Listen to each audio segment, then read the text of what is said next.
এই নুরু, কি রে তোর মাথা কপালে এরকম গুয়োর মতো ফুলে উঠিস, কি দেখি করিয়ালি আজ আবার? কলে মে ভাই কিছু করিনি, একটা ঘটনা ঘটেছে।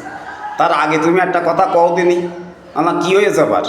কলে এই আগা ঘরের ছাদ নিচে করে কেন কও দিদি? এই ছান্দে দেখছো আগা ঘরের মধ্যে ঢুকলি মাথায় বাইতে বাইতে যাইতে লাগে, এটা নিচে করে কেন? আমি বললাম নিচে সবগুলি করে তাই নিচে হয়। কলে না মে ভাই, এর একটা কারণ আছে। এই যারা আগা ঘরে যাই আগিয়ে শান্তি পায়, তারা যাতে এই শান্তিতে লাফালাফি করতে না পারে, আর যদি লাফালাফি করে তাতে যাতে মাথায় ঠক করে ওই শান্তি গুঁতো খায়, সেই জন্য মনে হয় নিচে করে। তাছাড়া আমি কোনো কারণ দেখতেছি না। আমার তা তোর কি হয়েছে? আমারই তো সমস্যা। আজ কয়দিন আগা পায়খানা আমার ভালো হয় না। মাঝে একদিন ডয়া কলা খাইলাম, সেই আগা পায়খানা হয়ে গেছে টাইট।